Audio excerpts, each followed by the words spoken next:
this island in particular used to be the breadbasket of the Bahamas. And in Bahamas, we don't grow nothing.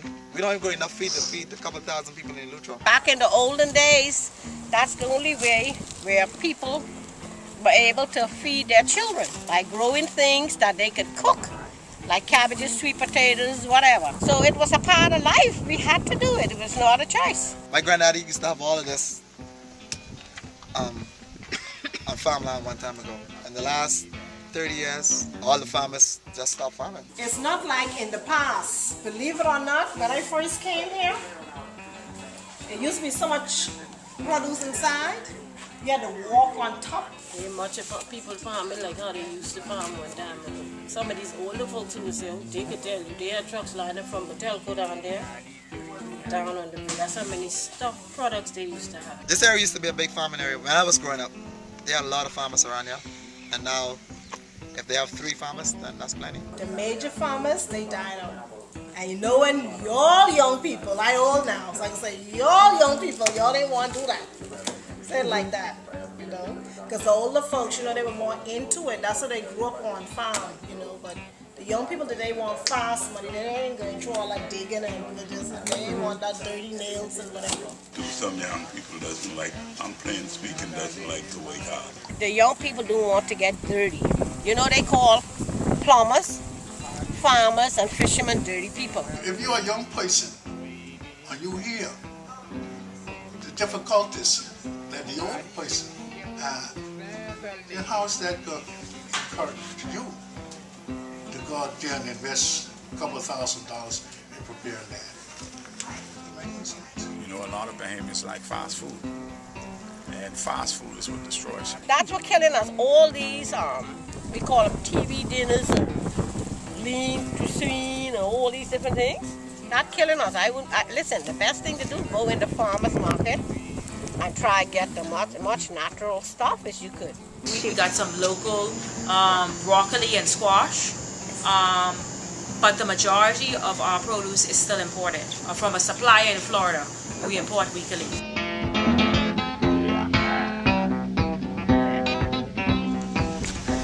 See the rock, this is, because no heavy equipment went inside here. You see how the rock is? It's just limestone rock. Oh, wow. My God, wow. Oh, I can put it there. What a lot of farmers have been doing over the years is just chopping and burning. But they still don't get the yield as if you would take the bulldozer and crush that limestone and all of that stuff together. You crush it and then you continue crushing. The more you crush it, the better the soil becomes. Years ago I used to grow a lot of bananas, but I had to give up on that because in the Bahamas now you have too much hurricanes. You see, bananas is a long-time crop. This is a 3 months crop. Right. Onion 6 months, cabbage 3 months. And what happens is bananas, they run like, they have to grow like a year before they put out the bananas. Right. And they take another 3-4 months to fill up. And by then, you're going to have some kind of weather. Yeah. When I was heavy into that, I had about 1,500 stalks, bananas, you know. And I replant them. Next year, hurricane come again. Even if the hurricane pass just close, you know, you get like 30, 40 mile breeze, it still topple them over. The government seemed to be trying to get rid of the farmers and put the farmers on their own. And so now they're making a bunch of fuss about finding your own market. I think a lot of them try to sell locally. They also ship to Nassau, but then they have that added headache of having to put on the mailboat, get to Nassau. For us, it's a difficult process. You can't ship stuff to the United States without having, you know, your license or some kind of inspection going on and all like that. And so we depend on the government, and the government is trying, like I say, to put us on our own. And so it's difficult. They hold it back because, like how the glut is on now, they're paying $18 and $16 for the boxes. And if I had to go back and buy it from them, they would charge me $26 for the box. I couldn't sell it to the packing house because the packing house is, in my view, a complete failure. This is where they set the prices. The government set the prices for 10 cents a pound for cabbage, or $10 for a 60-pound box. What could you get out of it? It's a holdback for the farmer because the government gets his fair share. The middleman, he gets his share. and the farmer gets nothing, the farmer gets left. Most of the money that the farmer could make, if the packing house would sell it to you, if you buy it from me for $18 and sell it to you for $26, in the middleman would sell it for $20. I think that's a profit. That's what the farmers need. The farmers would need that $2 more instead of 18, 20. But the government wants the farmers to farm, but they don't want to help. If you look at a box of tomatoes, you might get, for a 30-pound box of tomatoes, you might get $10, $12 at the best.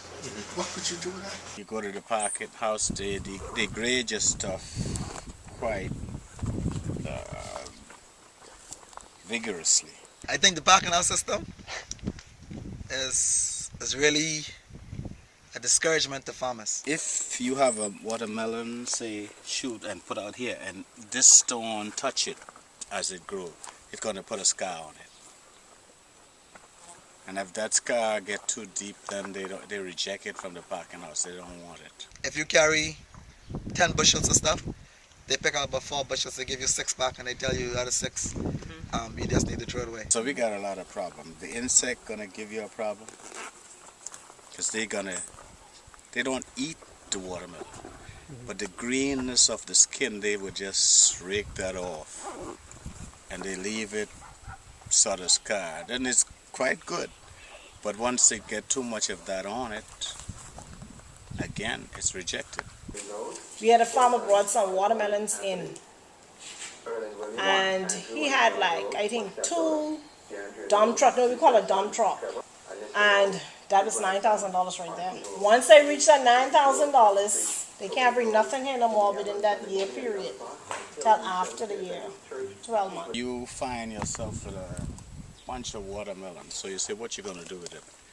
Well, in order that it does not rot on you, just give it away. So you get to sell some, but that's the way it is. The government have something called the Development Bank, where farmers are supposed to go and get funded. And they take a long time. My first proposal been to them now 5.5 years. Oh wow! And I've been to one meeting with them. They're saying to me, okay, you do it.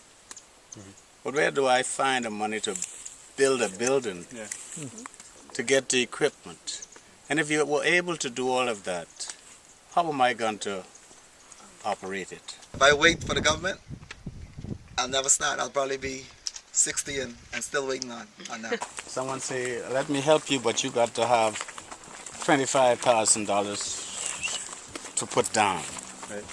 I haven't got 10 in the first place. Minister of Agriculture had mentioned this co-op insurance, but it never came to fruition. They discourage you from trying to do something. I'm still at a standstill waiting. So you can't, sometimes you just can't worry about them, you just have to do what you have to do. Because if you go ahead and you process what you want to do, and you just take the initiative and say, look here. And that's how difficult it is with doing with the farmers. Everything is backwards. Somebody in that office that's not doing what the plan is. They might have have good intentions, but there's somebody in there who seems to be just on the note of blocking. So it's not coming out in the format that they would like for it to come out. And it's so sad. So I say change the director and the permanent secretary.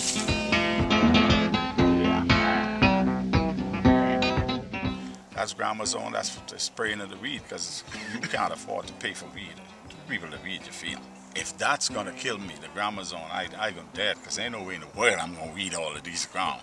All that weed you see over there, to weed that with hand? No, bro, I'm gonna spray grandma's own on that and burn that down. We have the association, we go to the association and buy the fertilizer, buy the dust, or buy the weed killer, whatever it is, to keep the fields clean. Use some fertilizer to help, but only for things like tomatoes and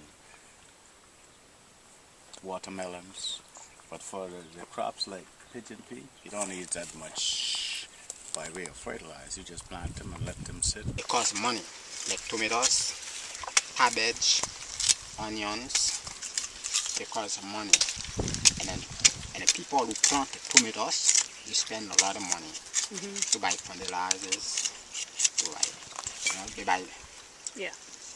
And then they should buy them, because if they don't buy them, they cannot have a good product. I need right now a lot of fertilizer for my trees, but then I don't make the money to put it back into the farm, and so I suffer a loss. Yeah, we use fertilizer and a lot of dust, all-purpose dust. It kills the snail, ants, worms, and everything. I have to use a lot of dusting, or you could use things like malathion, that's insecticides, to spray, because if you don't do that and bugs get there and you see them in a matter of days, you wouldn't want to see your field when you come back, because those boys eat like crazy and they eat up all the vines and whatnot, and they destroy you. And it's very expensive. The dust is like $75 a bag. The weeding is kill you. And that poison thing that you spray with. That's what killing everybody.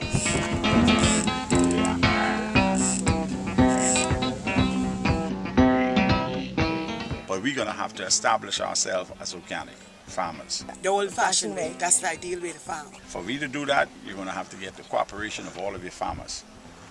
Because when you're doing stuff organically, your stuff is not going to grow as fast as the fellow that's using chemicals.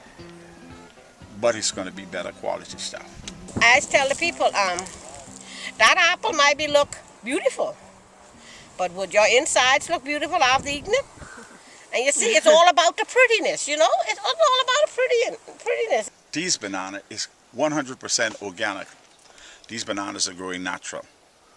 No kind of chemical spray had been on those bananas because I don't have no disease in them. I went to a farm the other day, his banana tree is twice the size of these. But what is happening? They're shooting bunches almost as long as me, but they're not maturing. You see what I'm saying? My bunches are smaller, but they're going to mature because they're natural.